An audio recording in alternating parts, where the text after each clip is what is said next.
الحمدللہ رب العالمین والصلاۃ والسلام علی سید الانبیاء والمرسلین۔ تمام دیکھنے والوں کو جنید اقبال کی جانب سے انتہائی محبت کے ساتھ السلام علیکم۔ ناظرین کرام، ذرا مل بیٹھ کے ایک چیک لسٹ بناتے ہیں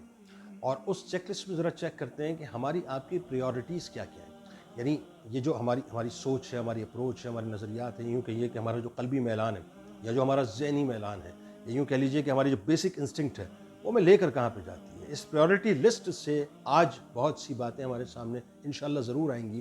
کہ ہم نے ترجیح کن کن باتوں کو دی ہے، یعنی ہماری ترجیحات میں کون کون سی باتیں شامل ہیں۔ اگر میں دعوے سے بات عرض کر رہا ہوں، پریورٹی لسٹ اٹھائیے اور ذرا ایک لمحے باقاعدہ، جسے کہتے ہیں نا کہ سیلف انالیسس کرنا یا سیلف اکاؤنٹیبلٹی کرنا، اپنے آپ کو خود جو ہے وہ احتساب کے کٹہرے میں کھڑا کیجئے، اپنے خلاف خود جرح کیجئے اور خود بعد میں جا کے اپنے بارے میں فیصلہ دیجئے گا۔ میں صرف اور صرف چاہتا یہ ہوں کہ ہم آپ بیٹھ کے ایک آئینہ ایک دوسرے کو دکھائیں اور سمجھیں کہ بنیادی طور پہ ہم کر کیا رہے ہیں، ہماری زندگی کی حقیقت کیا ہے، بھیجا ہمیں کس مقصد کے لیے گیا تھا اور لگے ہوئے ہم کن کاموں میں۔ یعنی یہ جو لسٹ ہے، ذرا اس کو بنانا شروع کیجئے تو آپ کو اندازہ ہوگا کہ ہماری زندگی کے اندر پریورٹیز جن باتوں کی ہے اس میں شاید میں اگر نیچے سے چلوں، یعنی لوور مڈل کلاس سے چلوں، تو شاید ہماری زندگی کے اندر جو ہے وہ ہماری بائک کی بڑی اہمیت ہے، شاید ہماری زندگی کے اندر کرائے کے گھر کی بڑی اہمیت ہے، شاید ہماری زندگی کے اندر گھر کے اندر جو اشیاء آیا کرتی ہیں کھانے پینے کی، جسے اشیاء خورد و نوش کہتے ہیں، اس کی بڑی اہمیت ہے، شاید ہماری زندگی کے اندر جو لگژریز ہیں گھر کی اس کی بڑی اہمیت ہے، شاید ہماری زندگی کے اندر گاڑی کی بڑی اہمیت ہے، شاید ہماری پریورٹیز کے اندر ایک اچھے فلیٹ کی بڑی اہمیت ہے،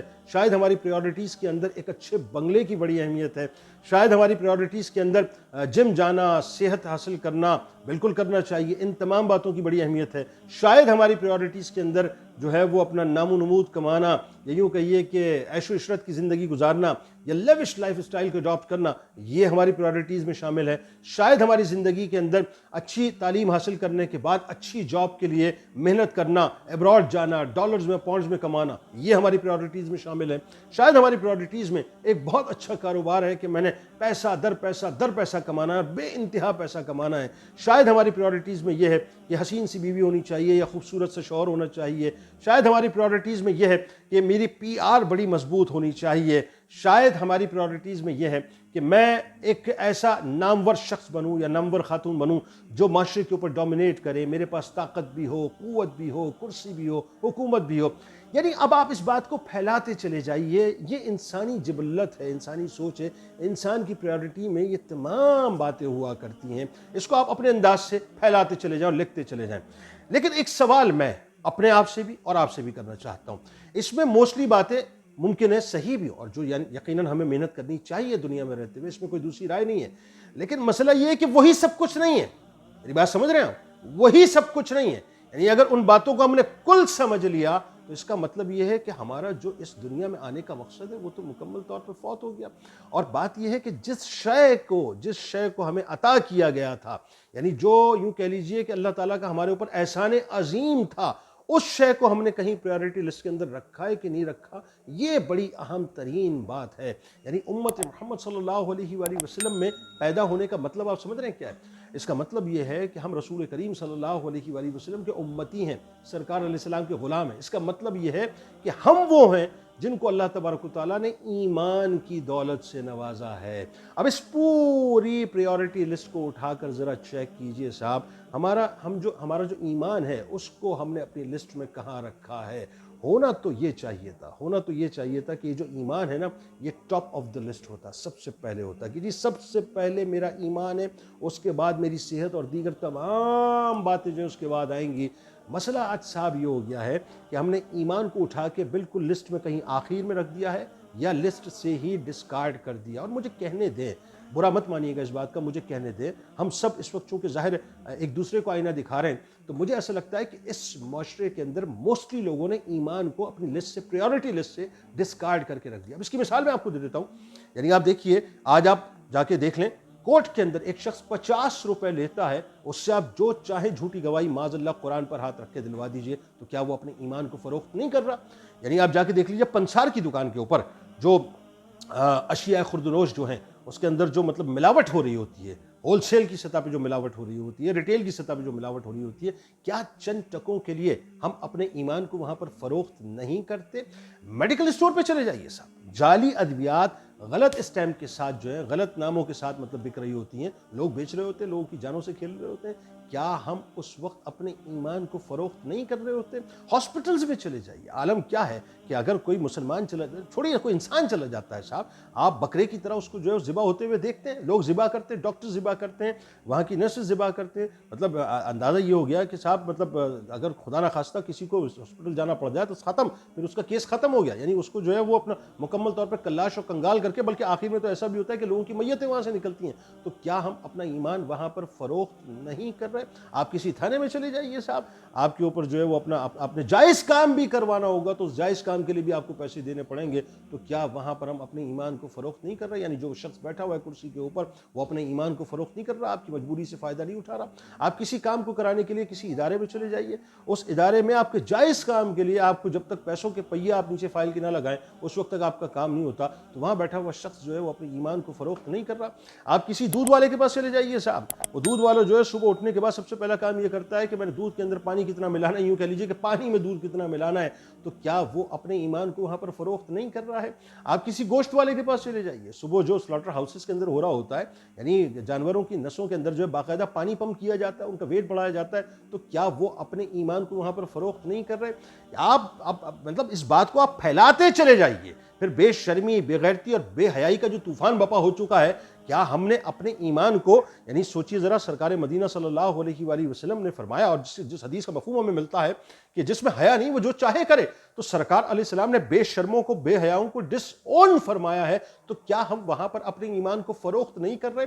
غرض کے کسی بھی شعبے میں آپ چلے جائیے، کسی بھی شعبے میں، یعنی ایک 50 روپے سے لے کر صاحب یوں کہہ لیجئے کہ ہزاروں، لاکھوں، کروڑوں اور اربوں روپے تک ہم اپنے ایمان کی باقاعدہ قیمت لگاتے ہیں، ایمان کی قیمت لگاتے ہیں، اور سر رستہ، چوراہے کے اوپر، چوبارے کے اوپر اپنے ایمان کو فروخت کرتے ہیں۔ یعنی آپ ان لوگوں کو اٹھا لیجئے نا جو ہمارے لیڈرز ہیں، آپ نہیں دیکھ رہے آئے دن کیا ہوتا رہتا ہے؟ یعنی آپ سوچئے ذرا، جو کچھ بھی تماشا سندھ ہاؤس کے اندر ہوا ہے، یا اس کے علاوہ جو کچھ بھی ہوتا رہا ہے، یا جو کچھ بھی ہو رہا ہے اس وقت بھی رائٹ ناؤ، اس وقت بھی یہ پنجاب اسمبلی کا جتنا ڈھونگ ہے، جو کچھ بھی ہو رہا ہے، یہ سب کچھ کیا ہے؟ کیا ہم اپنے ایمان کو فروخت نہیں کر رہے؟ ٹیگ لگایا ہوا ہے، جسٹ فار سیل کا ٹیگ لگایا ہوا ہے کہ صاحب میں اتنے میں فروخت ہونا چاہتا ہوں، یعنی یوں کہہ لیجئے کہ نیچے سے لے کر اوپر تک ہر شخص خریداری میں لگا ہے، اور ہر شخص اپنے ایمان کو فروخت کرنے میں لگا ہوا ہے۔ اب سوال یہ ہے، میں جو بات کرنا چاہ رہا تھا، جس بارے میں گفتگو کرنا چاہ رہا تھا، بات کہیں اور نکل گئی، سوال یہ ہے صاحب کہ ہم اپنے ایمان کو اہمیت کیوں نہیں دیتے؟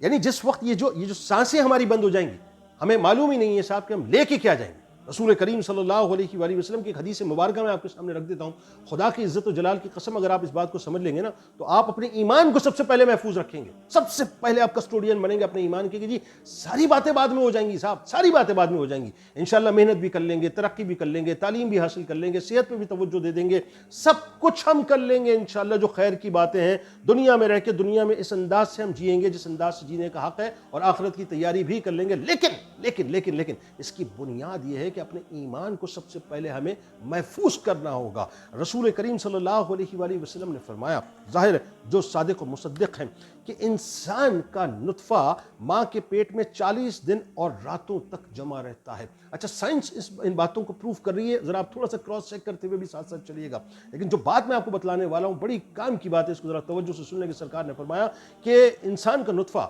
ماں کے پیٹ میں 40 دن اور راتوں تک جمع رہتا ہے، پھر وہ خون کی پھٹکی بن جاتا ہے، پھر وہ گوشت کا لوتھڑا بن جاتا ہے، پھر اس کے بعد فرشتہ بھیجا جاتا ہے اور اسے 4 چیزوں کا حکم ہوتا ہے۔ اب یہ 4 چیزیں سمجھ لیں، ہم پتہ نہیں کن چکروں میں چل رہے ہیں۔ سرکار علیہ السلام نے فرمایا چنانچہ وہ اس کی روزی،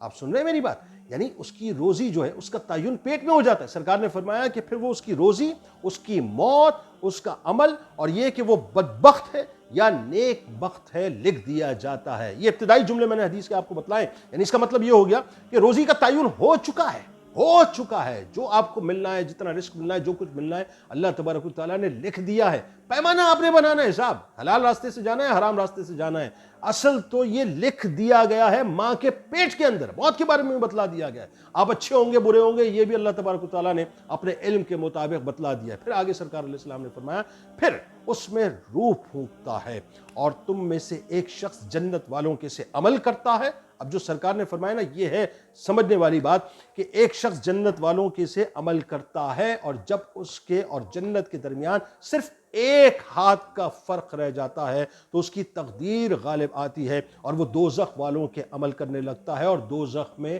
ڈال دیا جاتا ہے. اسی طرح ایک شخص دوزخ والوں کے عمل کرتا ہے اور جب اس کے اور دوزخ کے درمیان ایک بالشت کا صرف ایک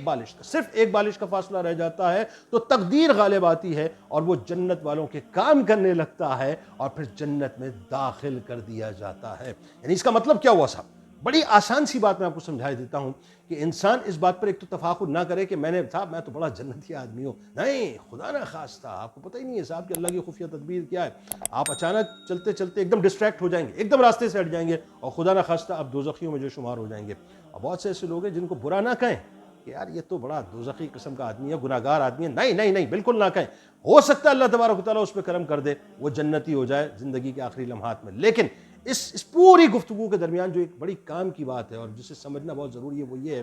کہ اپنے ایمان کو محفوظ رکھیے.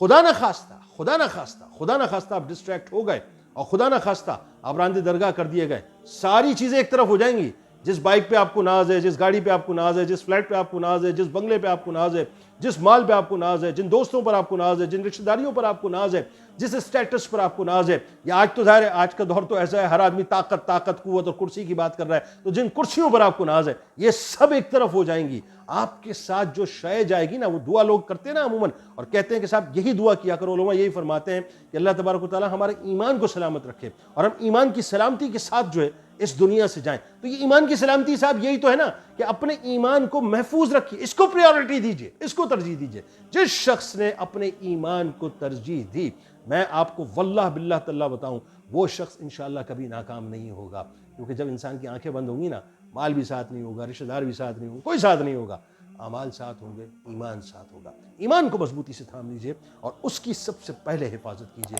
باقی ساری باتیں ساتھ دیجئے. اس دعا، اس امید، اس یقین کے ساتھ اللہ تعالیٰ آپ کا، ہمارا، ہم سب کا حامی ناصر. اللہ حافظ.